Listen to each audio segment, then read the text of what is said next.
Hello, अस्सलाम वालेकुम।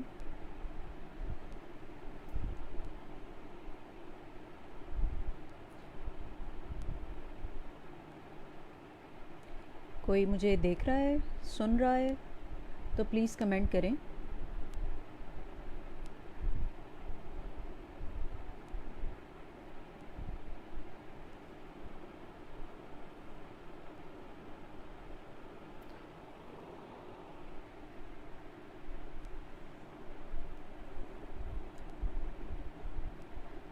वालेकुम अस्सलाम फ़िज़ा।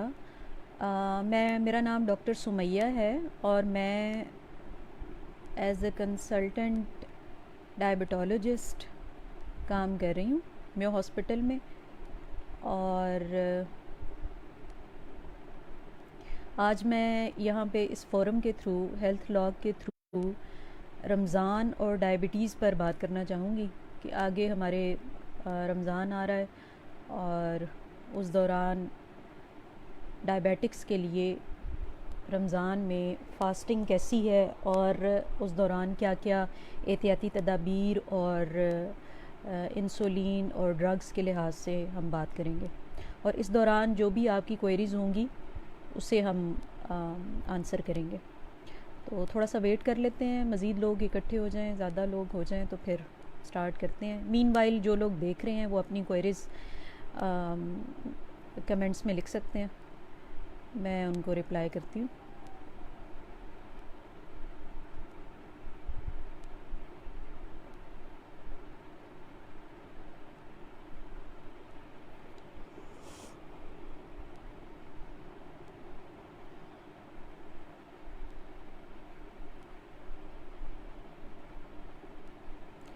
चलिए हम स्टार्ट करते हैं। जी फ़िज़ा।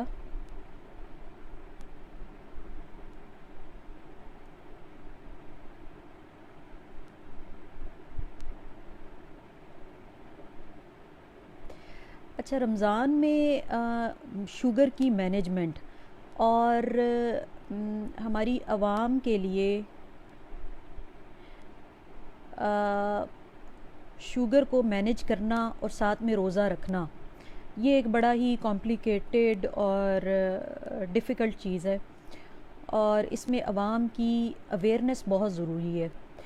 और फ़िज़ा ने मुझसे पूछा है जी, फॉर प्रेगनेंसी एंड HbA1c 8.4। देखें फ़िज़ा, जो प्रेगनेंसी रिलेटेड डायबिटीज़ मैनेजमेंट है ना, वो इसी फोरम पे गायनोकोलॉजिस्ट हैं, वो जल्द ही इस पे लाइव प्रोग्राम करेंगी। लेकिन मैं सिर्फ इतना कहूँगी आपको कि अगर आप प्रेग्नेंट हैं और डायबिटिक भी हैं रमज़ान में, तो आप अवॉइड करें फ़ास्टिंग। बिकॉज़ प्रेगनेंसी में शुगर की कॉम्प्लिकेशन, ब्लड शुगर लो होने के रिस्क ज़्यादा होते हैं। बाकी हम जनरल बात शुरू करते हैं, दरमियान में जो क्वेरीज़ होंगी वो मैं उसके रिस्पांस देती जाऊंगी। तो रमज़ान जैसे आ रहा है, उसमें हमारे पास दो तरह के डायबिटिक्स होते हैं। एक टाइप 1 डायबिटिक्स होते हैं और एक टाइप 2 डायबिटिक्स होते हैं। जो टाइप 1 डायबिटिक्स होते हैं उसमें ये होता है कि वो इंसुलिन डिपेंडेंट होते हैं। उनमें टाइप 1 डायबिटीज़ उसे कहते हैं जिसमें हमारे जिस्म में जो लबलबा है जो इंसुलिन पैदा करता है, वो मुकम्मल तौर पर इंसुलिन पैदा करना छोड़ देता है। तो ऐसे पेशेंट्स मुकम्मल तौर पर इंसुलिन डिपेंडेंट होते हैं, ट्रीटमेंट उनका होता ही इंसुलिन है।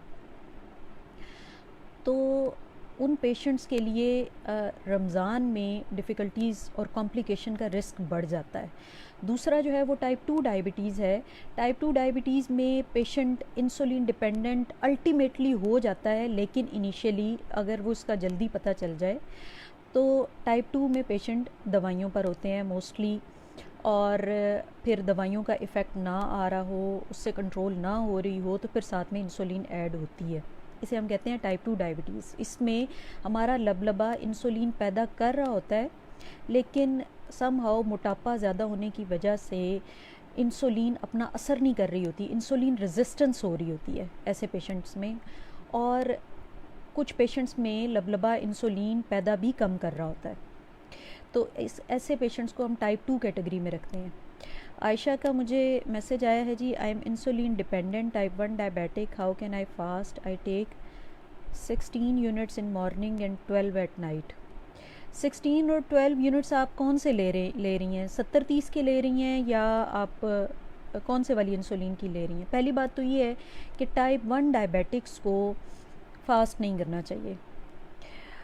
आपकी age, whatever is your age, चाहे आप यंग हैं या आप ओल्ड एज हैं, टाइप 1 डायबिटीज़ में स्ट्रांगली यही रिकमेंडेशन है कि आप फास्ट ना करें।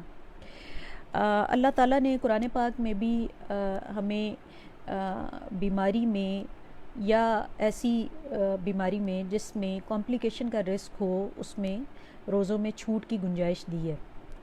तो टाइप 1 डायबिटिक्स में ये है कि इन हाइपोग्लाइसीमिया का रिस्क ज़्यादा होता है। हाइपोग्लाइसीमिया किसे कहते हैं? शुगर के लेवल्स लो होना।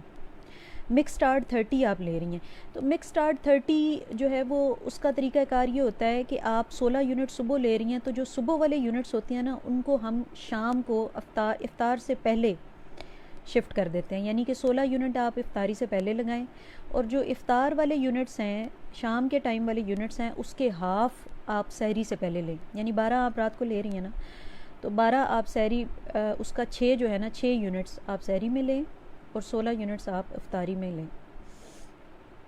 दूसरा तरीक़ाकार और भी है कि आप शॉर्ट एक्टिंग एक और इंसुलिन है। बेटर यही है कि आप फास्टिंग अवॉइड करें। अगर आपको ज़रूरी रखना है और आपका कंट्रोल शुगर का पहले से अच्छा जा रहा है, रमज़ान से पहले 3 महीने पहले से आपका शुगर का कंट्रोल अच्छा जा रहा है, HbA1c आपकी, आप 24 साल आपकी उम्र है और HbA1c आपकी 6.5 के करीब है, तो फिर आप जो मैंने आपको डोज एडजस्टमेंट बताई है उसके साथ आप रोज़े रख के देख सकती हैं। उसमें भी फिर आपको फ्रीक्वेंट ग्लूकोज मॉनिटरिंग चाहिए।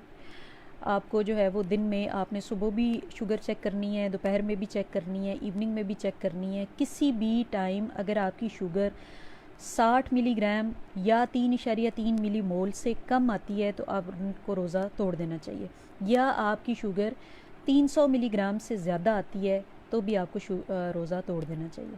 तो इसमें टाइप 1 डायबिटिक्स में या टाइप 2 डायबिटिक्स, वो वाले टाइप 2 डायबिटिक्स जो कुछ ऐसी दवाइयों पर हैं जो शुगर लो करती हैं या इंसुलिन पर हैं, उन्हें फ्रीक्वेंट मॉनिटरिंग दिन में करनी होती है अगर वो फिर भी रोज़ा रख रहे हैं। पहली बात तो ये है कि जो इंसुलिन पर हों पेशेंट्स, उन्हें या टाइप 1 डायबिटिक्स, उनको बेहतर यही होता है कि वो रोज़ा ना रखें। लेकिन अगर वो रखते हैं तो उन्हें सारा दिन में अपनी शुगर चेक करते रहना चाहिए, और जो टारगेट्स मैंने बताए हैं 60 से कम और 300 से ज़्यादा हो तो रोज़ा तोड़ देना चाहिए।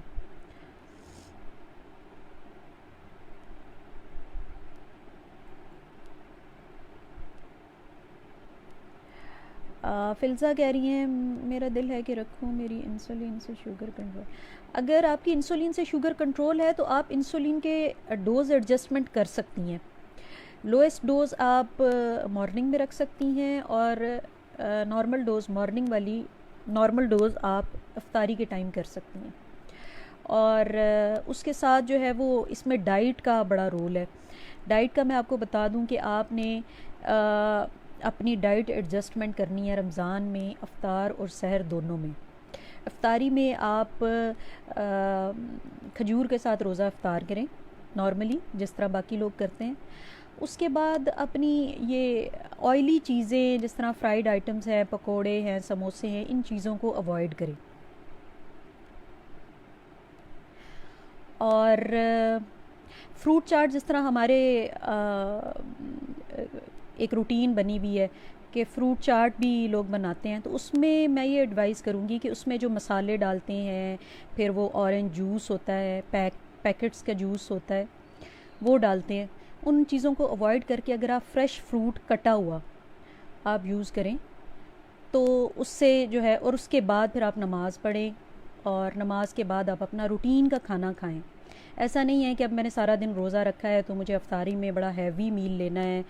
पहले रूटीन में अगर आप शाम को 1 रोटी खाते हैं या आधी रोटी खाते हैं तो मुझे 2 रोटियां खानी है, उससे आपकी शुगर ख़राब होगी, बढ़ने लग जाएगी। तो आपने ये करना है। उसके बाद आती है तरावी का टाइम। तो तरावी का टाइम मोस्टली अफ्तारी के 2 घंटे के बाद आता है। तो उसमें यूजुअली कुछ लोग 8 तरावियाँ पढ़ते हैं, कुछ लोग 20 पढ़ते हैं। तो जितनी आप तरावियाँ पढ़ेंगी वो आपकी माइल्ड टू मॉडरेट एक्सरसाइज में आ जाएगी। डायबिटिक्स के लिए वो फिर एक अच्छी चीज़ होती है।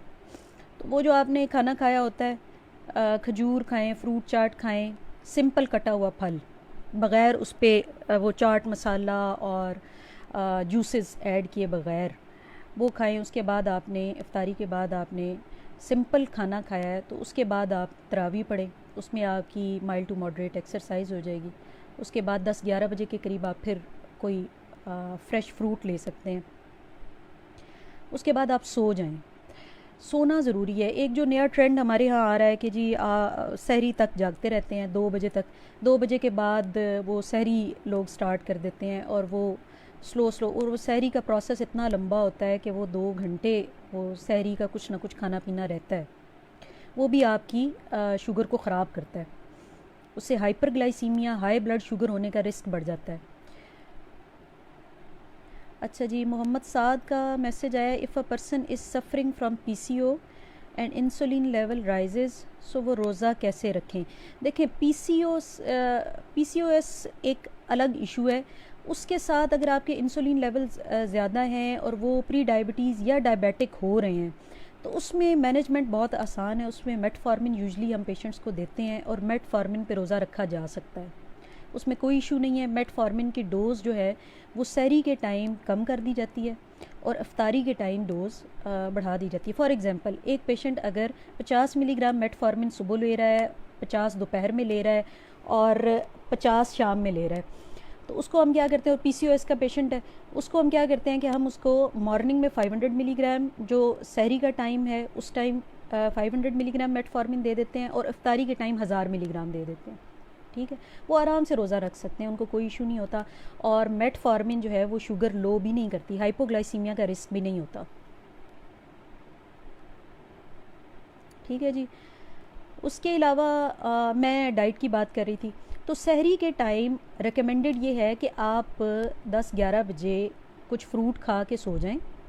उसके बाद आप अपनी सहरी के आधा घंटा पौना घंटा पहले आप उठें और मील लें क्लोज़ टू सहरी। सहरी क्लोज़ होने से आधा घंटा पहले मील लें और वो नॉर्मल लें। ऐसा नहीं है, हमारे यहाँ जो है वो एक रूटीन, रमज़ान को एक अपॉर्चुनिटी समझा जाता है खाने पीने की। फूड फेस्टिवल अनफॉर्चुनेटली बन चुका है। तो उसमें सहरी में आप मेजॉरिटी पराठे और फ्राइड आइटम्स और हैवी लेने की कोशिश करते हैं, ये सोचते हुए कि सारा दिन हमने फास्ट करना है। और आगे गर्मी, चूँकि ये रोज़े गर्मियों के हैं और लंबे रोज़े हैं, तो उसमें कोई फ़र्क नहीं पड़ता। आप अगर नॉर्मल सहरी लेंगे, अगर पराठे की बजाय सादा रोटी से भी आप सहरी कर लेंगे, तो भी उसका उतना ही आपको रोज़े में रोज़ा आपका वैसा ही गुजरेगा जैसा आपने पराठा खा के गुजारना है। नुकसान ये होता है कि आप फैटी फूड अगर आप सहरी में लेते हैं तो उससे आपका वेट गेन होता है।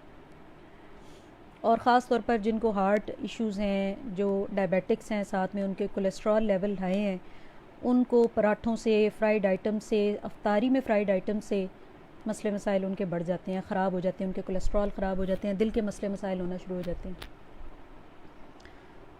अच्छा जी, मोहम्मद साद ने कहा है जी रिसेंटली नहीं ले रही ग्लूकोफेज अगर आप नहीं ले रही तो आप फास्टिंग कर सकती हैं बड़े आराम से, उसमें कोई इशू नहीं है। आप जो शुगरी आइटम्स हैं वो अवॉइड करें और साथ में आप फ्राइड आइटम्स अवॉइड करें। बाकी आप नॉर्मल सादा ग़िज़ा रखें, इफ्तारी में फ्रूट्स लें, फ्रेश फ्रूट्स लें और सहरी में भी सिंपल रखें और फ्लूइड इंटेक ज़्यादा रखें। सारे, चाहे वो डायबिटिक हैं या डायबिटिक नहीं है, वो सब उन आवर्स में इफ्तारी से सहरी के दौरान जो टाइम वो जाग रहे हैं वो अपना फ्लूइड इंटेक ज़्यादा रखें। पानी ज़्यादा से ज़्यादा पिएँ, स्कंजबीन की फॉर्म में पिएँ। दूध जो है वो दूध में पानी डाल के उसको थोड़ा सा डाइल्यूट करके वो पी सकते हैं। सादा पानी ज़्यादा से ज़्यादा पिएँ, उससे आपका ना हाइड्रेशन स्टेटस बेहतर होगा। फ्लूइड की जो कमी है दिन में, जो गर्मी में, ख़ास तौर पे वो लोग जो आउटडोर जिनका काम है, बाहर काम करते हैं, ख़ास तौर पर हमारा मज़दूर तबका, वो उन्हें मज़दूर तबके को तो जो हैवी और धूप में काम करते हैं और मुशक्क़त वाला काम करते हैं उन्हें रोज़ा नहीं रखना चाहिए। लेकिन इसके अलावा जो दूसरे लोग हैं जिनका बाहर ट्रैवल करने का काम है, तो वो अफ्तारी के बाद अपना जो है वो फ्लूइड इंटेक अच्छा रखें। अच्छा जी, fasting diabetes will arrange in English में। इंग्लिश यस, मेरे ख्याल से हेल्थ लॉग वाले जो है ना वो इसको इंग्लिश वर्जन में कर देंगे आपके लिए। फ़िलहाल हमारी मेजॉरिटी पॉपुलेशन जो है वो यहाँ पर उर्दू में अंडरस्टैंड करेगी, आम आवाम है, इसलिए मैं उर्दू में बात कर रही हूँ।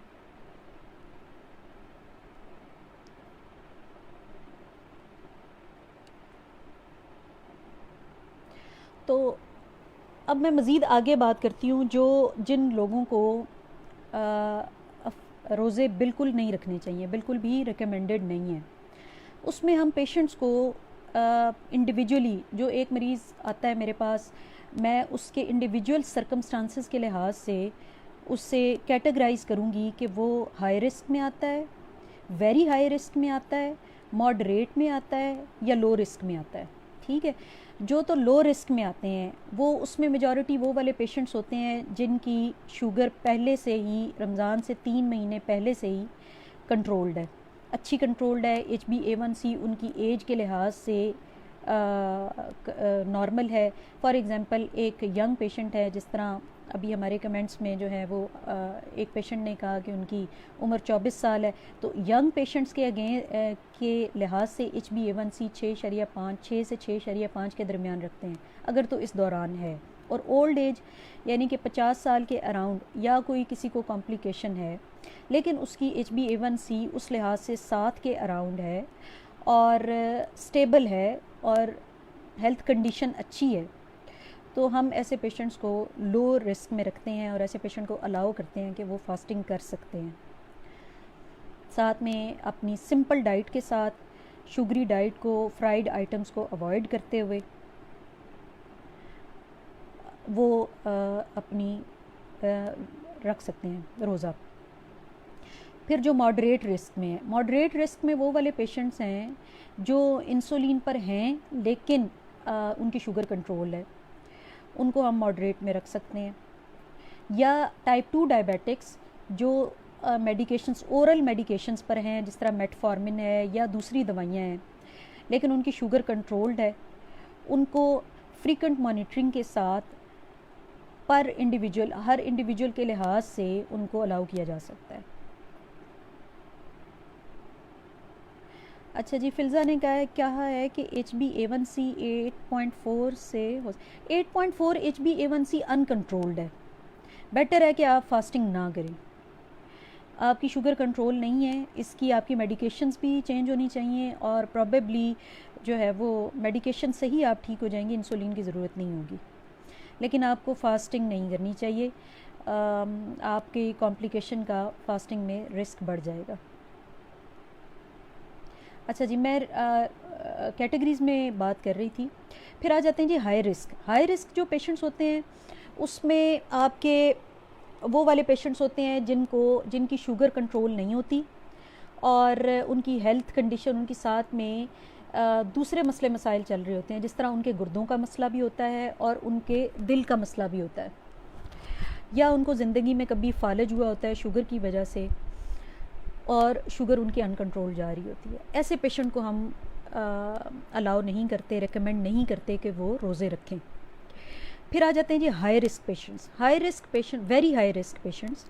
वेरी हाई रिस्क पेशेंट्स में वो वाले पेशेंट्स आते हैं जिनको रमज़ान से पिछले 3 महीने में कोई शदीद शुगर लो होने की एपिसोड आई होती है। यानी कि शदीद शुगर लो होने की एपिसोड क्या होती है, जिसमें 60 मिलीग्राम से कम शुगर हुई हो और मरीज़ को किसी घर में तीसरे बंदे की या हॉस्पिटल ले जाने की ज़रूरत पड़ गई हो, इतनी शदीद हाइपोग्लाइसीमिया की एपिसोड आई हो।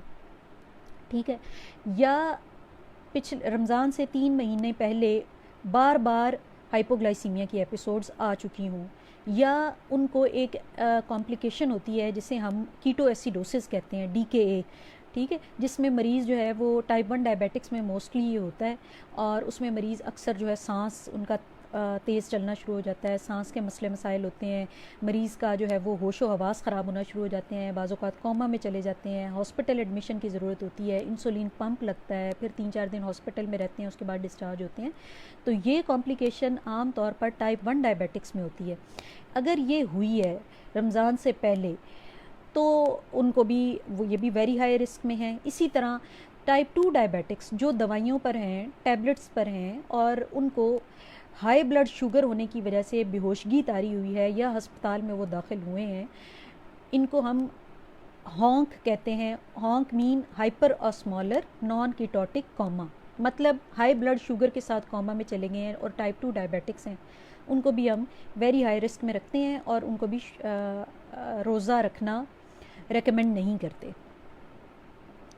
इसके अलावा वो वाले मरीज़ जो डायलिसिस पर हों या जो मज़दूर तबका है, जो ईंटें लगाते हैं, कंस्ट्रक्शन में काम करते हैं, या धूप में जिनका मुशक्क़त वाला काम है, ये भी हाई रिस्क में आते हैं।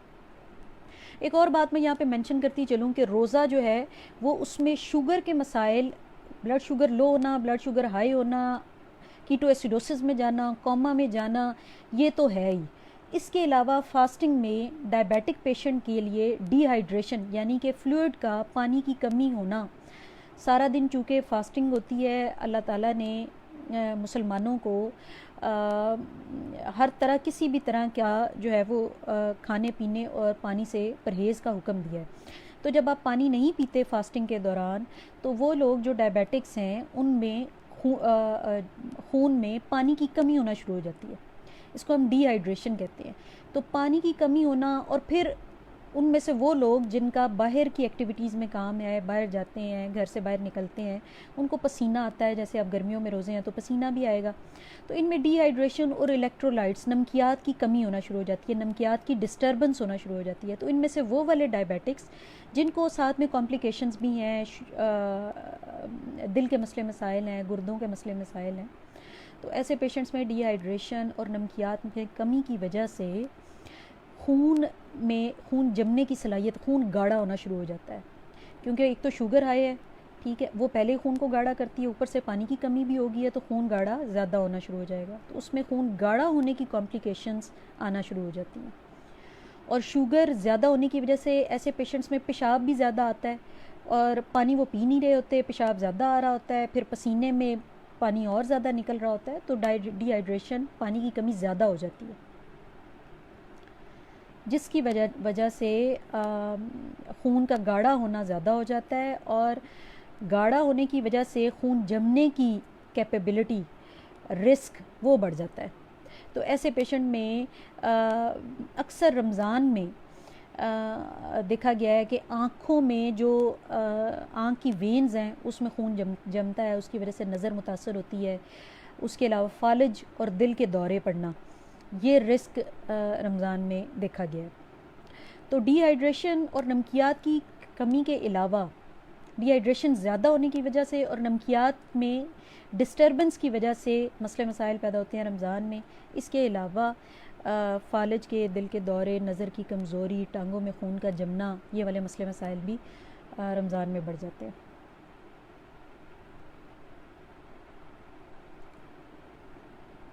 और मज़ीद आप कुछ पूछना चाहें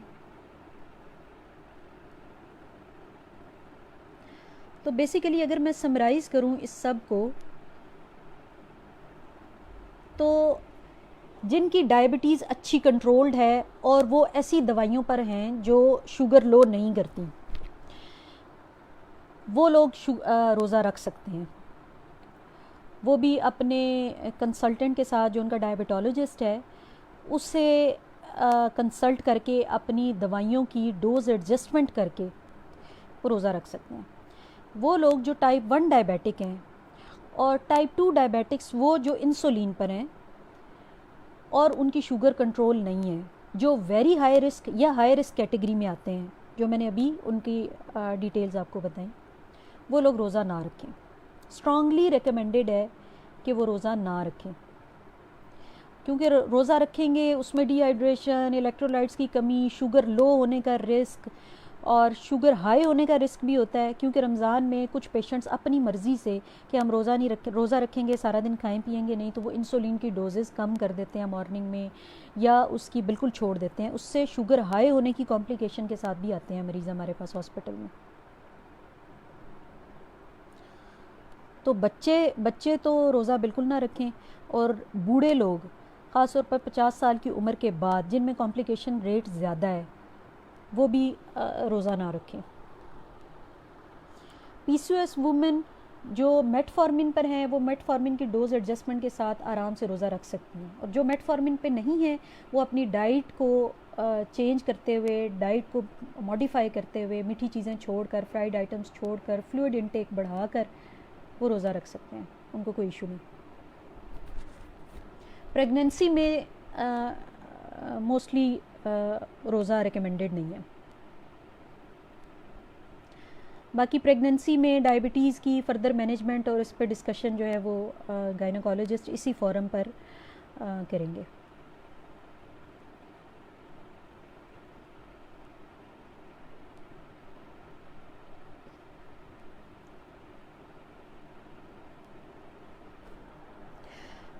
अगर रमज़ान में आपके रोज़े के दौरान अगर आप रोज़े रख रहे हैं, फॉर एग्ज़ाम्पल टाइप 1 डायबिटिक है या टाइप 2 डायबिटिक है, वो पहले रोज़ा ठीक रख रहे हैं लेकिन अचानक से बीमार हो गए हैं, फ्लू हो गया है, गला ख़राब, जिस तरह आजकल कोरोना की वबा फैली हुई है, तो उनको सिक डेज़ में यानी बीमारी के दिनों में रोज़ा छोड़ देना चाहिए, क्योंकि उससे बॉडी स्ट्रेस में आएगी। एक तो आप बीमार हैं, ऊपर से आप रोज़ा रख रहे हैं, तो बॉडी आपकी स्ट्रेस में आएगी, स्ट्रेस में फिर डीके में बेहोशगी का रिस्क बढ़।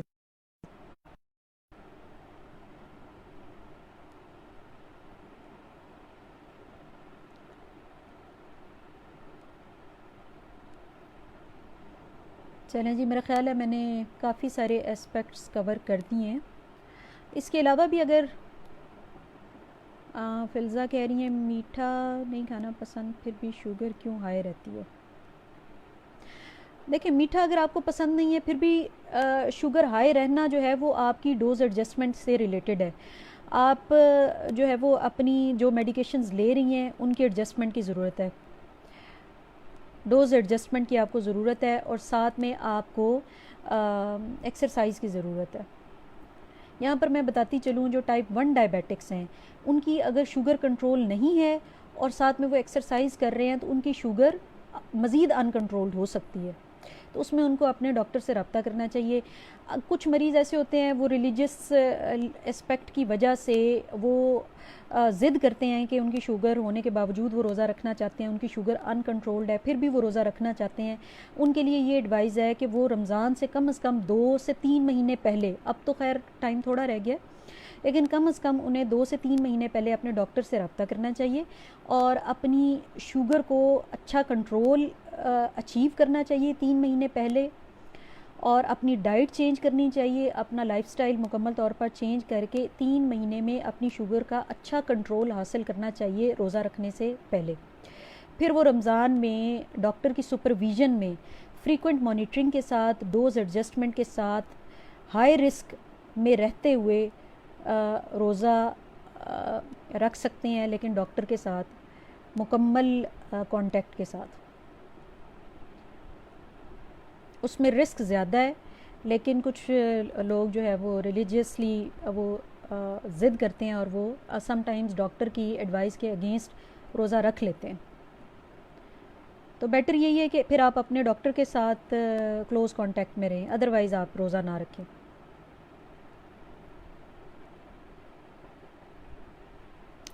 Thank you very much. Further कोई क्वेरीज़ हों तो आप मुझे इनबॉक्स कर सकते हैं, मैं इंडिविजुअली आपको रिप्लाई कर दूँगी। Thank you very much. अल्लाह हाफ़िज़।